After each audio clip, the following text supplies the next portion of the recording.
Hello everyone, welcome back to the class of Constitution of India.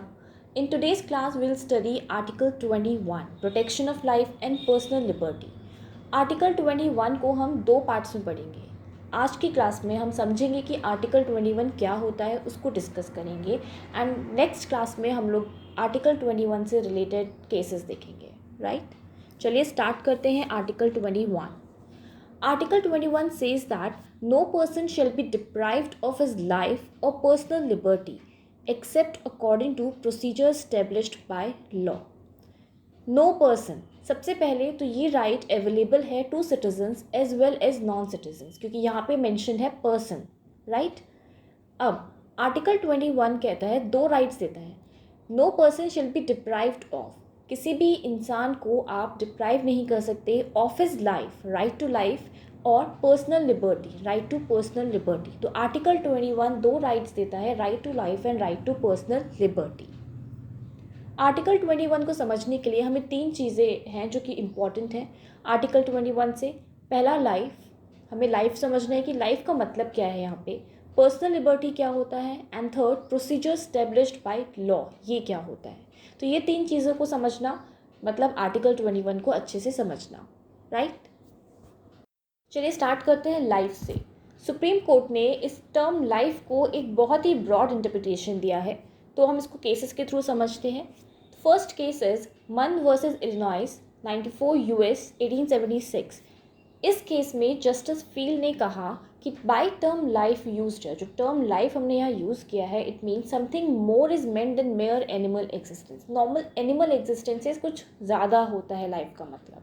तो ये समझने के लिए है कि मन वर्सेस इलिनॉइस ने कहा के केस में जस्टिस फील्ड ने कहा था कि टर्म लाइफ जो यहाँ पे यूज्ड हुआ है मतलब it is something more than mere animal existence. तो the next is Francis Coralie versus union territory of Delhi AR 1981. इस केस में जस्टिस भगवती ने ये हेल्ड किया that we think that right to life includes the right to live with human dignity and all that goes along with it, namely the bare necessaries of life. Justice Bhagwati ने कहा कि right to life के साथ include करता है right to live with human dignity. Dignity का मतलब अगर हिंदी में गरिमा, एक रिस्पेक्ट के साथ जीना होता है, वो राइट टू लिव के साथ, राइट टू लाइफ के साथ हमारा इंक्लूड करता है. और उस डिग्निटी के साथ जो भी चीज़ें हैं, जो भी लाइफ के लिए नेसेसरी हैं चीज़ें, उसके साथ साथ वो सब भी उस पर इंक्लूड करता है. तो इसका मतलब है कि right to life includes right to live with human dignity. Then Bandhua Mukti Morcha versus union of India AR 1984 Supreme court. इस कोर्ट केस में कोर्ट ने ऑब्जर्व किया that it is the fundamental right of everyone in this country to live life with human dignity free from exploitation.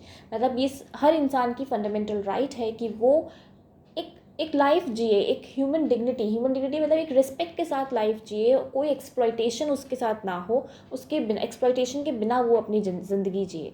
तो ये एक fundamental right है और court ने ये कहा कि right to life includes right to livelihood. तो अगर कभी क्वेश्चन पूछा जाता है right to live with human dignity के ऊपर केस आता है तो फ्रांसिस कोरोली का केस आप मेंशन कर सकते हैं.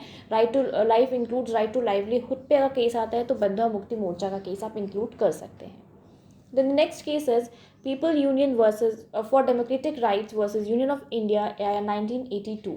इस केस में कोर्ट ने हेल्ड किया कि जो एशिया प्रोजेक्ट्स दिल्ली में हो रहे थे उसमें जो वर्कर्स थे उनको मिनिमम वेजेस भी पे नहीं किया जा रहा था. तो कोर्ट ने हेल्ड किया कि non payment of minimum wages to the workers, अगर आप अपने वर्कर्स को मिनिमम वेजेस पे नहीं कर रहे हो तो ये डिनायल है उनकी राइट टू लाइफ का, जो कि बेसिक आपको उनको देना है, और ये वॉयलेटिव है आर्टिकल 21 का.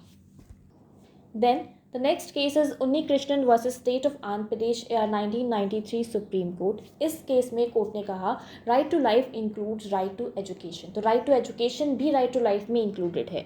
सुप्रीम कोर्ट ने आर्टिकल 41 और 45 जो कि हमारी DPSPs हैं उनसे हेल्प ली और बोला कि एवरी चाइल्ड और citizen of this country has a right to free education until he completes the age of 14 years. जब तक उसकी 14 साल तक की एज तक जो भी बच्चा है, जो भी सिटीजन है, उस 14 साल तक की एज तक उसको फ्री एजुकेशन मिलेगी और ये उसका राइट है कि उसको फ्री एजुकेशन मिले. तो right to life includes right to education. तो ये था लाइफ का इंटरप्रिटेशन की. इसके बहुत सारे केसेस हमने देखे, तो ये आप लोग प्लीज़ नोट डाउन करते जाइए कहीं कहीं पर केसेस.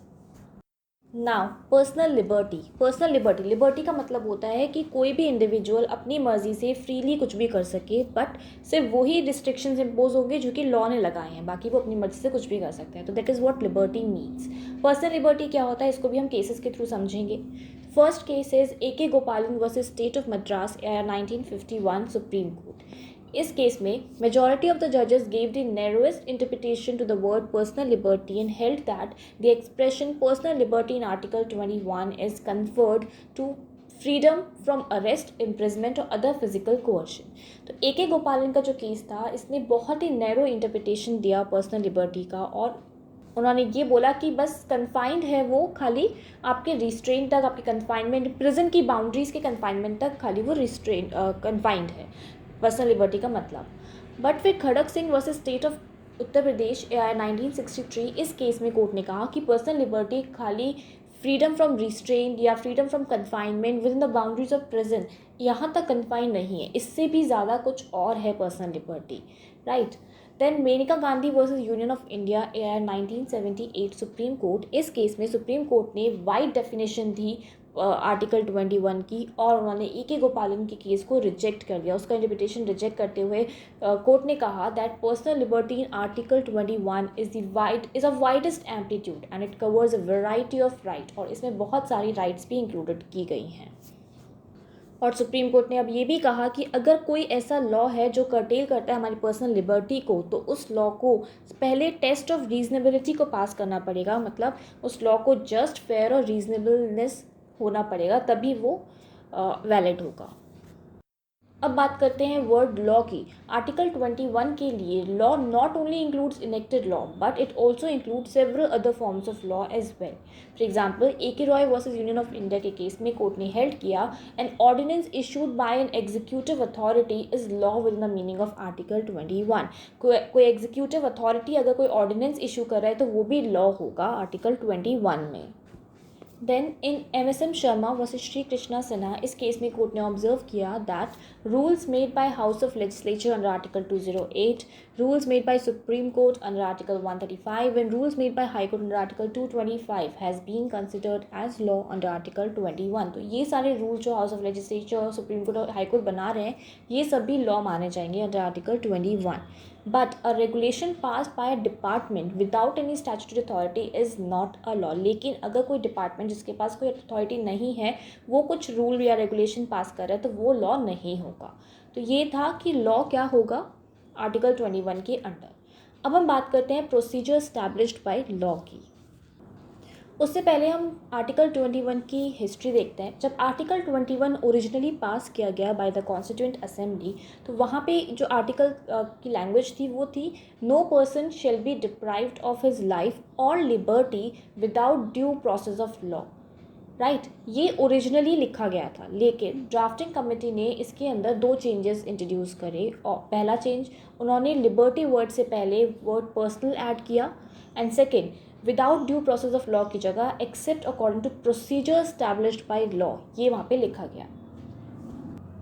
ड्राफ्टिंग कमेटी ने ये अमेंडमेंट क्यों किया? क्योंकि since due process of law America का कॉन्स्टिट्यूशन से लिया गया है, तो उनको लगा कि ड्यू प्रोसेस जो है वहाँ पे अमेरिकन लीगल सिस्टम में बहुत अब्यूज़ किया गया है उसको, तो इसलिए उन्होंने यहाँ पे अमेंडमेंट करके प्रोसीजर एस्टैब्लिश्ड बाय लॉ लिखा. तो इंडियन कॉन्स्टिट्यूशन में procedure established by law use किया गया, और जो कि खाली आर्बिट्री एग्जीक्यूटिव एक्शंस पे फोकस करता था. प्रोसीजर एस्टैब्लिश्ड बाय लॉ का मतलब होता है procedure laid down by a statute और लॉ अकॉर्डिंगली. कोई स्टैट्यूट या कोई लॉ प्रोसीजर बता रहा है वो procedure. It means that the judiciary shall see whether the law has been passed by competent authority. मतलब वो ये देखेगा कि जुडिशरी ये चेक करेगी कि जो लॉ आपने पास किया कि आपके पास उसकी अथॉरिटी है पास करने की, क्या प्रोसीजर जो इस्टेब्लिश्ड है वो उस प्रिस्क्राइब मैनर में लॉ पास किया गया है.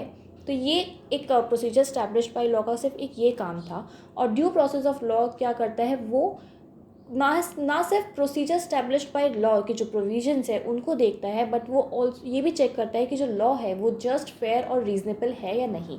तो ड्यू प्रोसेस ऑफ लॉ दोनों काम करता है, बोथ वर्क करता है. वो प्रोसीजर एस्टैब्लिश्ड बाय लॉ का भी वर्क कर रहा है, और वो ये भी देख रहा है कि लॉ जो है वो नेचुरल जस्टिस के प्रिंसिपल से के साथ है या नहीं है. And procedure established by law खाली ये देखता है कि क्या आपके पास वो पावर थी या क्या आपने उसको उस प्रिस्क्राइब्ड मैनर में अपने लॉ को बनाया है या नहीं बनाया है। तो आफ्टर 1978 जब मेनका गांधी का केस आया तो आर्टिकल 21 का स्कोप भी इलेबोरेट कर दिया गया, क्योंकि इस केस के बाद there was left no difference between due process of law and procedure established by law. Article 21 में दोनों चीज़ें इंक्लूड करने लगे हम, due procedure established by law और ड्यू प्रोसेस ऑफ लॉ, दोनों की हम बात करने लगे आर्टिकल 21 में। क्योंकि मेनका गांधी के केस में जस्टिस भगवती ने ये हेल्ड किया था कि law must be just, fair and reasonable, मतलब जो प्रोसीजर स्टैब्लिश्ड बाय लॉ है it must follow the test of reasonableness as well as natural justice के प्रिंसिपल्स को भी। तो this was all about procedure established by law. तो article 21 यहाँ ख़त्म नहीं हुआ है, अभी हम नेक्स्ट क्लास में इससे रिलेटेड बहुत सारे केसेस पढ़ेंगे, क्योंकि आर्टिकल 21 का आज की डेट में उसका एक हॉरिजन बहुत एक्सपेंड हो गया है, बहुत ज़्यादा इंटरप्रेट किया गया है। आर्टिकल 21 कई बार इंटरप्रेट किया गया है, बहुत सारी राइट्स उसमें इंक्लूडेड हैं। तो इसलिए अब हम नेक्स्ट वीडियो में उससे रिलेटेड सारे केस लॉज देखेंगे। आई होप आप लोगों को इतना क्लियर होगा। सो keep studying with us, and please do like and subscribe our channel, and don't forget to press the bell icon so that you won't miss any updates. Stay at home, stay safe. Thank you everyone.